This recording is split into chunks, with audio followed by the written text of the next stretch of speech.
Assalamualaikum class 10. Welcome to our online lecture in which we have to study the extraction process of a metal from the concentrated ore. That is a topic from your chapter number 16 chemical industries. Acha, before discussing this extraction process, let's just recall a few steps of concentration of the ore in which we studied three steps which included gravity separation.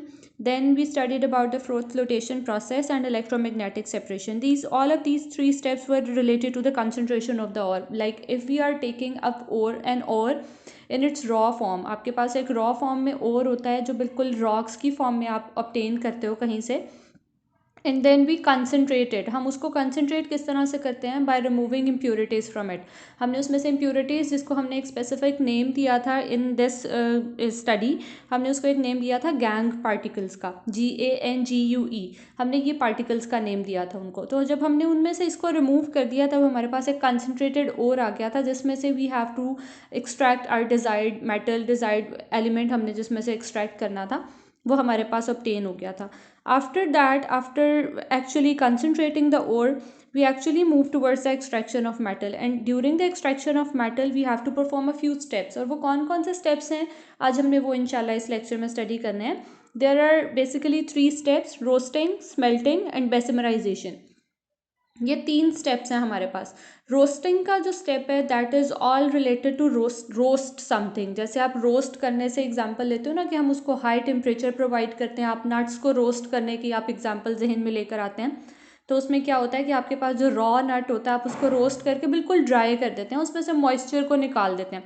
तो उसी तरह से यहाँ पर हमारे पास extraction में when we are talking about roasting तो उसमें भी हमने हीटिंग प्रोसेस है, ये भी उसका है कि हमने उसको हीट अप करना है.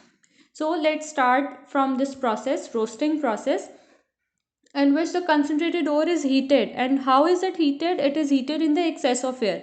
बहुत हाई टेम्परेचर प्रोवाइड किया जाता है और उसको एक्सेस एयर में, यानी कि एक्सेस एयर से मुराद होती है हमारी ऑक्सीजन की कंसनट्रेशन का ज़्यादा होना. क्योंकि हमें पता है कि whenever we are talking about combustion, हम कभी भी किसी चीज़ के जलने की जब बात कर रहे होते हैं ऑक्सीजन गैस इज इन्वॉल्व. और ऑक्सीजन गैस इन्वॉल्व कहाँ से हो रही होती है? एयर से. जैसे ही किसी भी चीज़ से, जैसे आप देखते हो कि कार्बन डाइऑक्साइड को आप कहते हो कि it acts as fire extinguisher. वो इस तरह से एक्ट करती है कि फायर को ख़त्म कर देती है जहाँ पर फायर लगी है. वो किस तरह ख़त्म करती है? क्योंकि it acts like a blanket. वो बिल्कुल ब्लैंकेट की तरह कवर कर लेती है उस फायर वाले एरिया को जहाँ पर भी कोई आग लगी हुई है, और उसकी वजह से ऑक्सीजन सप्लाई कट ऑफ हो जाता है. And when oxygen supply is cut off तो इसका मतलब है कि अब कंबस्शन का प्रोसेस रुक जाएगा, और कंबस्शन का प्रोसेस रुकने की वजह से आग भी रुक जाती है. सो यहाँ पर जब हमने इसको हीट अप करना है एक्सेस एयर में तो इसका मतलब एक्चुअली ये है कि हम इसको बर्न कर रहे हैं. और ये बर्न होके क्या करता है? हमने सबसे पहले हम एक ओर की एग्जांपल अपने जहन में ले आते हैं, that is copper pyrite. In this case हमने कॉपर पायराइट जिसका फार्मूला होता है CuFeS2, हमने इसको ले लिया. अब इसमें आप देख रहे हो कि there are 2 metals and 1 non metal. Copper metal है, आयरन मेटल है, जबकि सल्फर सल्फर भी आपके पास एक मेटल के तौर पर. यहाँ पर 3 एलिमेंट्स हम कंसिडर कर रहे हैं, कॉपर, आयरन एंड सल्फर. इन तीनों चीज़ों को हमने जब कंबाइन किया, इनकी एक पर्टिकुलर एक फिक्स्ड रेशो के अंदर इसका एक कंपाउंड बना, that is a copper pyrite, that is the ore. अब ये कॉपर और जब हमने ये वाला कंसीडर किया, होगा क्या कि जब हम इसको हीट करते हैं एक्सेस एयर में तो ये मिक्सचर कन्वर्ट हो जाता है कुछ चीज़ों में. और वो कौन कौन सी चीज़ें प्रोड्यूस होती हैं इसमें? एक तो क्यूप्रस सल्फाइड फॉर्म होता है, फार्मूला इसका होता है Cu2S. ये सल्फाइड फॉर्म होता है क्योंकि ये जो कॉपर था ना, ये जो हमने इसमें देखा, ये आपके पास जो कॉपर सल्फाइड था, इसका कॉपर भी सल्फर के साथ रिएक्ट करके क्यूप्रस सल्फाइड फॉर्म कर देता है. लाइकवाइज क्या होता है कि आयरन भी सल्फर के साथ रिएक्ट करता है और आयरन सल्फाइड फॉर्म कर देता है, विच इज़ FeS. जब ये दोनों चीज़ें फॉर्म हो गई तो इसके साथ जो इम्प्योरिटीज़ हैं, मतलब हमें जो डिज़ायर्ड नहीं थी चीज़, हमें सल्फ़र नहीं चाहिए ना, इसमें और भी काफ़ी सारी चीज़ होती हैं, वो भी ऑक्सीजन के साथ रिएक्ट करके वोलेटाइल कंपाउंड्स, वोलेटाइल ऑक्साइड्स बनाती जाती हैं. वोलेटाइल ऑक्साइड से मुराद वो है जिनका बहुत लो वेपर प्रेशर होता है, बहुत लो, उनका बॉइलिंग पॉइंट बहुत लो होता है और वो जल्दी इवेपोरेट हो जाती हैं. तो ये सल्फ़र डाइऑक्साइड गैस की फॉर्म में इवेपोरेट हो जाती हैं. ठीक है, तो ये आपके पास रिएक्शन होता है रोस्टिंग के प्रोसेस में कि जो आपका एक मेन ओर था which was in our case copper pyrite CuFeS2, it was broken down, it was being oxidise, oxygen के साथ जब इसने रिएक्ट करा it is actually being oxidise.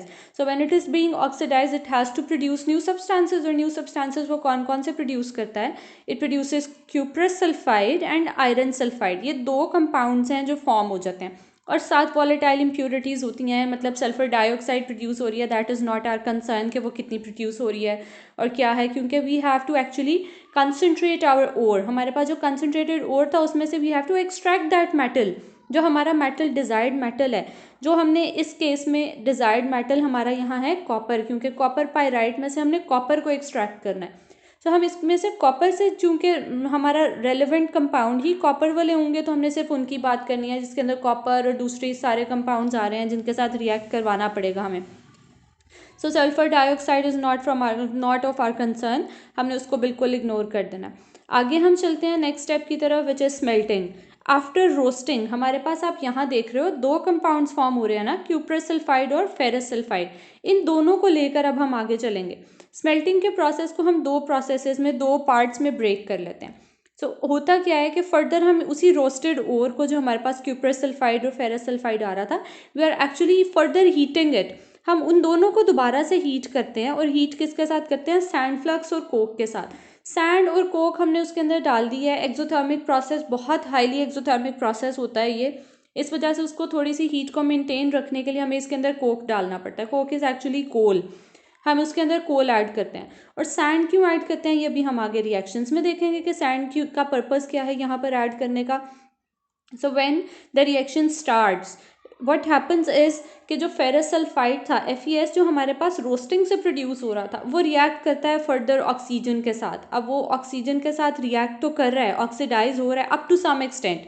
मतलब सारा का सारा ferrous sulphide is not being used, is not being oxidise. वो सारा कंप्लीटली ऑक्सीडाइज नहीं हो जाएगा, उसमें से कुछ पार्ट जो होगा वो ऑक्सीडाइज होकर आयरन का ऑक्साइड बना देगा, which is called as ferrous oxide.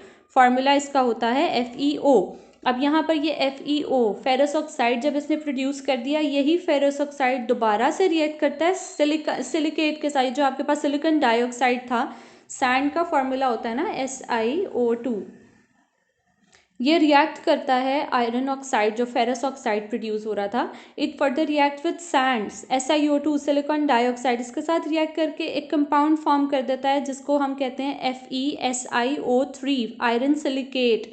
ये आपके पास कंपाउंड की फॉर्मेशन हो जाती है. अब ये जो आयरन सिलिकेट की फॉर्मेशन हो रही है, ये हमारे लिए कहाँ यूज़फुल है, हमने इसको कहाँ पर यूज़ करना है, ये बाकी चीज़ें आपके लिए कहाँ कहाँ यूज़फुल हैं, ये सारी हम साथ साथ देखते जाएंगे. तो अभी तक हमने क्या किया कि रोस्टिंग से जो दो आपके पास कंपाउंड्स फॉर्म हो रहे थे, दो सल्फाइड्स फॉर्म हो रहे थे, उसमें से एक की फेट हमने देख ली कि it will and up forming a silicate. अब यहाँ पर इसने तो सिलिकेट की फॉर्मेशन कर दी. नेक्स्ट स्टेप में हम आते हैं अब अपने सेकेंड कंपाउंड की तरफ, जो प्रोड्यूस हो रहा था रोस्टिंग में, cuprous sulphide. Cuprous sulphide oxidise होता है और ये प्रोड्यूस करता है क्यूप्रस ऑक्साइड, Cu2O की प्रोडक्शन होती है.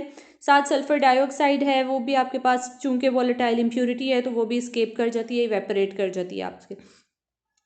जब यहाँ पर इसकी प्रोडक्शन होती है क्यूप्रस ऑक्साइड की, तो दोबारा ये क्यूप्रस ऑक्साइड बाकी बचे हुए आयरन सल्फाइड के साथ रिएक्ट करता है और प्रोड्यूस कर देता है cuprous sulphide and iron oxide. अब दोबारा से यहाँ पर ये वाला रिएक्शन हो गया. क्या हुआ कि क्यूप्रस सल्फाइड ने रिएक्ट किया with oxygen to form cuprous oxide and sulphur dioxide. Sulphur dioxide हमारे कंसर्न का नहीं था, इसलिए हम उसको इग्नोर करके आगे की तरफ आएंगे. ये जो क्यूप्रस ऑक्साइड प्रोड्यूस हो रहा था, ये फर्दर रिएक्ट करता है फेरस सल्फाइड के साथ and it produces ferrous oxide and cuprous oxide. यहाँ पर ये रिएक्शन हो जाता है. अब इस रिएक्शन पर आके हमारा ये वाला प्रोसेस एंड हो गया, मतलब हमने स्मेल्टिंग का प्रोसेस परफॉर्म कर लिया. स्मेल्टिंग का प्रोसेस एक्चुअली किस तरह से होता है? It is performed in a blast furnace, which is a form of, बिल्कुल एक फर्नेस की तरह से होती है. उसके अंदर लाइनिंग होती है, वाटर जैकेट्स होती हैं और गैसेज उसमें से स्केप भी कर रही हैं और सब कुछ. It is in your books in figure number 16.4 you can actually see this furnace, और इंशाल्लाह मैं आपको वीडियोस भी इसकी शेयर करती हूँ. अब जब ये इसकी स्मेल्टिंग का प्रोसेस परफॉर्म हो गया, now we have to move towards the next process which is bessemerisation. What happens during bessemerisation? ये जो आपके पास पीछे कंपाउंड की फॉर्मेशन हो रही थी क्यूप्रस सल्फाइड और आयरन सल्फाइड, इन दोनों को हम कंबाइनली कहते हैं मोल्टन मैट, हम इसको नाम दे देते हैं मोल्टन मैट। ये मिक्सचर प्रोड्यूस हो रहा होता है यहाँ पर। अब ये जो मैट प्रोड्यूस हो रहा था, इसकी फेट क्या है, हमने इसको फर्दर हीट अप करना है। एक बेसिमर कन्वर्टर होता है, बिल्कुल पियर शेप्ड एक फर्नेस होती है आपके पास, इस तरह की फर्नेस होती है, और इसके दरमियान में एक पॉइंट होता है जहाँ से आप इसको रोटेट कर सकते हो, विच मीन्स कि आप यहाँ से इसको एक्चुअली पकड़ कर तो आप इसको घुमा सकते हो किसी भी डायरेक्शन में, क्लॉकवाइज और एंटी क्लॉकवाइज डायरेक्शन में आप इसको मूव कर सकते हैं, आप इसको रोटेट करवा सकते हैं। तो आप इसको थोड़ा सा टिल्ट भी कर सकते हो, आप बिल्कुल इसको गिरा भी सकते हो, ये आपके हाथ में होता है, जो भी परफॉर्म कर रहे होते हैं ये उनके हाथ में होता है। अब हमने क्या करना है कि जो आपका फेरस सल्फाइड था उसको ऑक्सीडाइज करवाया जाता है। ऑक्सीडाइज किस तरह से होता है कि it is again heated in the presence of excess oxygen. जब इसको हम हीट अप करते हैं तो ये प्रोड्यूस कर देता है क्या चीज़, फेरस ऑक्साइड। अब यहाँ पर फेरस ऑक्साइड की प्रोडक्शन हो गई, तो फेरस सल्फाइड जो था वो यहाँ पे आके सारा ख़त्म हो गया, फेरस सल्फाइड पूरा ऑक्सीडाइज हो गया स्टेप बाय स्टेप, और फाइनली इसने क्या प्रोड्यूस कर दिया, सारे फेरस सल्फाइड ने iron oxide, ferrous oxide produce कर लिया। साथ साथ आपके पास सल्फर डाइऑक्साइड गैस प्रोड्यूस हो रही थी और वो साथ इवेपोरेट होती जा रही थी, वो आप साइड पर उसको कलेक्ट करते जाते हो। ये हो गया। इसके बाद ये जो iron oxide, ferrous oxide produce हो रहा है, ferrous oxide further reacts with sand and it produces iron silicate. Again वही वाला रिएक्शन जो हमने पीछे देखा था, जहाँ पर वो आयरन, यहाँ पर भी ही वाले सारे स्टेप्स आपके पास जो स्मेल्टिंग में परफॉर्म हो रहे थे, रिमेनिंग आयरन सल्फाइड के साथ भी वही वाले स्टेप्स होते हैं, और ये आयरन सिलिकेट पे आके सारा आयरन सल्फाइड ख़त्म हो जाता है। अब आयरन सल्फाइड तो हो गया ख़त्म। सेकेंड हमारे पास कंपाउंड था cuprous sulphide. Cuprous sulphide further oxidise होता है and it produces cuprous oxide and sulphur dioxide gas. Again वही वाला रिएक्शन, लेकिन अब यहाँ पर आपने देखना है कि ये फर्स्ट रिएक्शन तो बिल्कुल सेम है जो स्मेल्टिंग में हो रहा था, ये वाला, ये तो बिल्कुल सेम है, लेकिन सेकेंड रिएक्शन में डिफरेंस आता है। सेकेंड रिएक्शन में क्या डिफरेंस आता है कि ये जो आपका क्यूप्रस ऑक्साइड प्रोड्यूस हो रहा था ना, ये क्यूप्रस ऑक्साइड रिएक्ट करता है क्यूप्रस सल्फाइड के साथ, जो रिमेनिंग क्यूप्रस सल्फाइड था उसके साथ रिएक्ट करता है, और फाइनली आपके पास जो मेटल है वो एक्सट्रैक्ट हो जाता है अपनी एक्सट्रैक्टेड फॉर्म में, कॉपर की फॉर्म में आपको ऑब्टेन हो जाता है। सल्फर डाइऑक्साइड साथ प्रोड्यूस होती है, ये जो एरो ऊपर की तरफ को शो होता है यहाँ पर, ये शो करता है कि ये इवेपोरेट हो जाती हैं, ये हमारे कंसर्न की नहीं है, तो ये गैशियस फॉर्म में जैसे ही फॉर्म हो रही है तो हम इसको साइड पर कलेक्ट करते जाते हैं। तो ये आपके पास इस तरह से कॉपर की फॉर्मेशन, कॉपर की एक्सट्रैक्शन हम कर लेते हैं।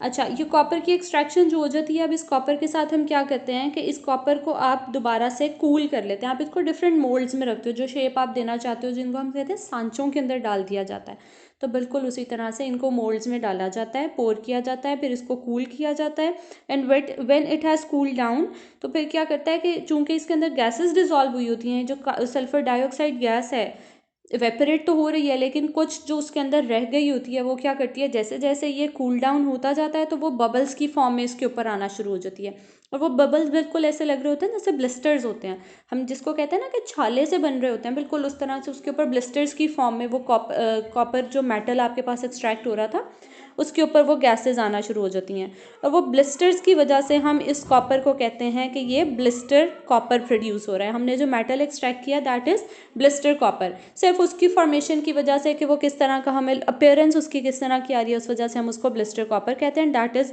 About 98% pure copper. अब ये जो हमने कॉपर की एक्सट्रैक्शन कर ली, थर्ड स्टेप में हम देखेंगे कि इसकी रिफाइनिंग कैसे की जाती है, मतलब ये इसके अंदर से बाकी सारी इम्प्योरिटीज़ को भी रिमूव करके इलेक्ट्रोलिसिस के मेथड्स के थ्रू, और किस तरह से हम इनको बिल्कुल प्योर कॉपर की फॉर्म में ले आते हैं। So that was all about today's lecture. I hope you have understood it completely. If you have any questions, you can ask me directly in your groups. Till then, take care. Allah Hafiz.